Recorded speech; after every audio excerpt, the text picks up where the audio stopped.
As a parent, do you believe that habits play a critical role in deciding our children's future? Hypothetically, consider this. If you can teach your child a single lesson before you let them go into the real world, what will you teach? There are plenty of scientific studies out there on this subject, and Parentvenue recommends the power of developing good habits.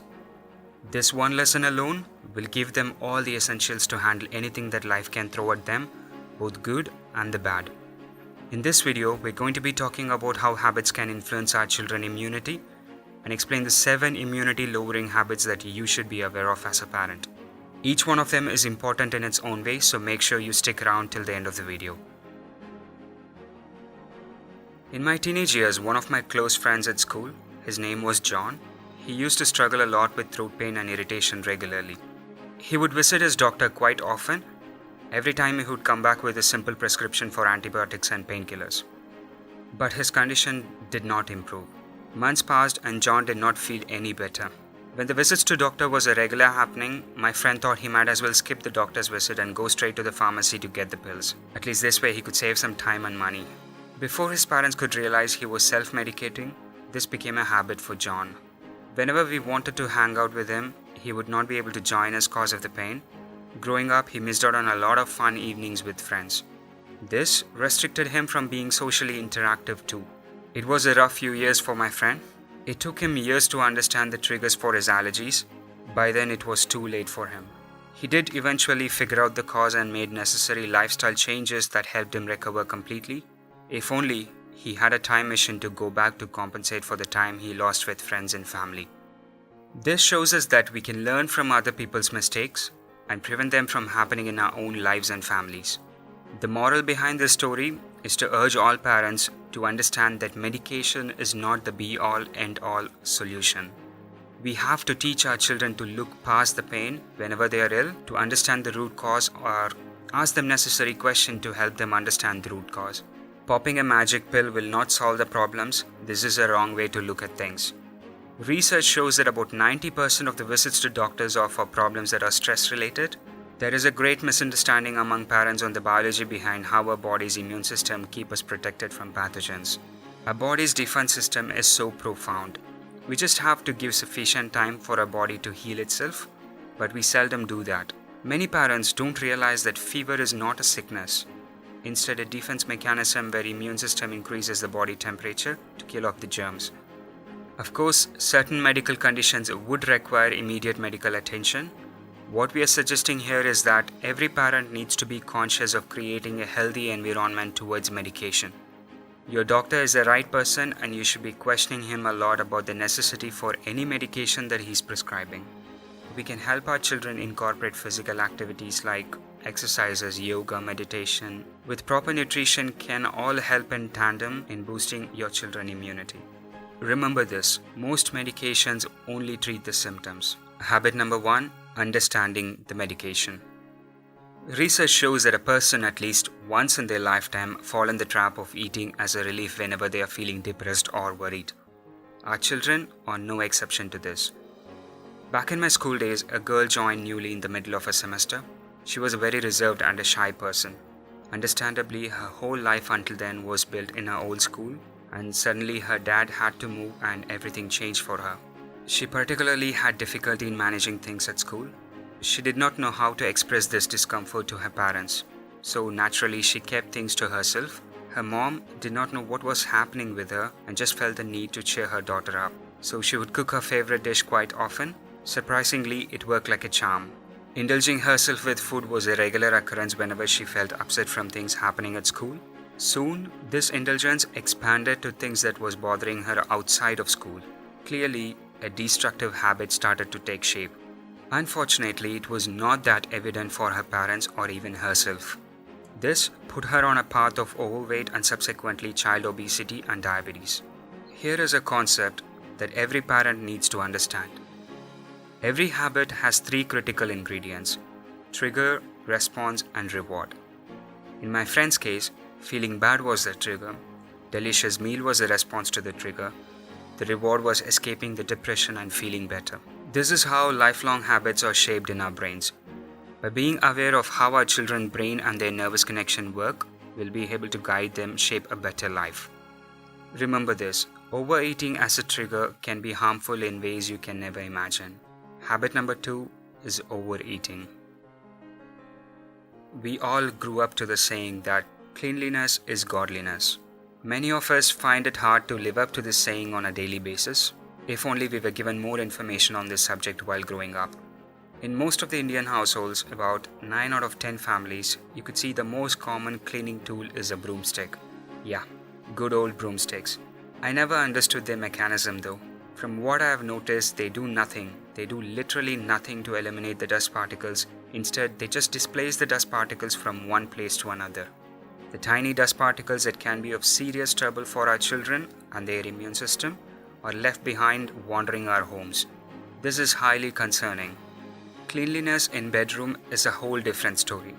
Even if the sheets are changed on a regular basis, the beds themselves can hold an immense amount of pathogens, germs, dust mites, bed bugs, and so on. Changing just the sheets without cleaning the beds would be like every morning waking up and changing our dress without washing ourselves. Is that okay? Think about it. About 90% of allergic asthma cases in children are caused due to dust mites and bed bugs. Research shows this. This is preventable though.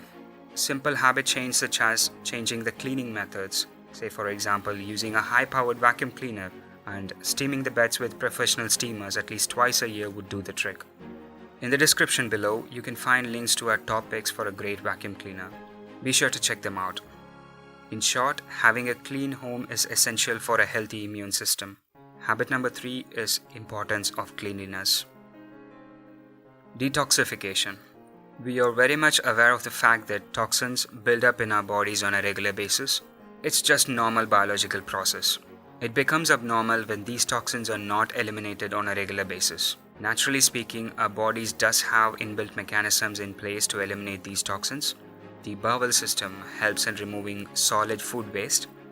Kidney aids in purifying the toxins from the bloodstream.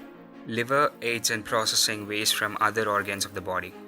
The key thing to remember here is that lubrication is critical for effortless detoxification. This is where water comes to aid. Ensuring optimum intake of water will flush out the inner system and keep the inner environment toxin-free. In short, water is essential for detoxification, which in turn will lead to a healthier immune system. Habit number 4 is understanding the importance of water. Children these days are consuming way more data than what we used to when we were growing up. Our circle was small, just friends and family from around the neighborhood. We grew up listening to them and learning from them. We had finite number of choices to make. Children these days consume data from so many online sources. Data in the form of videos, social media, chat, and so on. With this increased amount of data that the child has to process, comes decreased ability to make a clear-cut choice, and scientifically it's called the paradox of choices. The more choices we have, the longer we take to make a solid decision and higher the regret rate for the decision we make. Parents are exposed to this paradox as well in scenarios like what extracurricular my child should develop. Should I send my kid to sports, music, dancing, art? Should my son train for software development so he can get a job in Google even before he could go to college? You get the point. The choices are endless. So what does most parents do? They end up sending their kids to all sorts of activities, including several highly demanding competitive exams. This, over time, builds up stress in children's mind, causes a lot of pressure on them in the early stages, and many children are not able to cope up with it. Yet, they are not in a position to talk frankly with their parents about their situation. Here is something that parents can do. Let the children move in their own pace. Let them choose on what they want to do. The best thing we could do as parents is to be a coach in the sideline, watch over them, and do not interfere with how they play the life game. I know of families where children are busier than the parents. They hardly spend time together. They hardly meet. Don't let that be the case in your family. Remember, quality family time is the only thing that matters in the end. Habit number 5 is too much stress. Our children are fed enough, that's for sure. But are they fed right? Is it enough just to feed enough? Or should we focus on feeding the right stuff? Really, it does not matter anymore of how much our children eat. Instead, the focus should be on what our children eat. The quality over the quantity. It's unfortunate for many parents that they're not able to focus properly on the subject of nutrition because they simply do not have the time due to their work and long commute hours. Because of that, they end up ordering the food online. Unless parents consciously take note and implement the necessary changes, this habit can totally destroy your children and their future. A nutritious diet is where the child gets all the vitamins, minerals, protein for maintaining a healthy immune system. Before you jump into going online in search of a great diet plan, we recommend you take a moment and listen to what we have to say. For the next 3 weeks, maintain a log of what your family is consuming on a daily basis, including the snacks, beverages, sweets, takeaways, whatever it might be. You will be in a better position to decide the changes you will have to make in order to feed your family right after this. Remember, less starchy junk food with more fruits and vegetables can work wonders. Habit number 6 is lack of proper nutrition. The last habit is more like an insurance for the future generation to come. It's a long process. The choices, the environmental choices that we make and that we teach our children are affecting our planet now more than ever. Oftentimes we don't even realize it. Just because of the fact that everyone does it, we end up thinking it's okay to do and we pass the same knowledge on to our children. A proper environment is essential for a healthier life for our children. Consider the statistics. The number of cancer patients are increasing at an uncontrollable pace. Did this happen overnight? No, definitely not. Years of lack of understanding on the environmental impact has led us to this horrible place where we are right now. It's time we did something at least to teach our future generation and hope that they will be able to reverse the damage done to this planet. Remember this, without a healthy planet, there cannot be a healthy future for our children. These are the 7 critical habits that are hindering your child's immune system. Thank you for watching our video. Help us spread the knowledge by sharing this video on social media. Subscribe to our YouTube channel for more videos on parenting tips.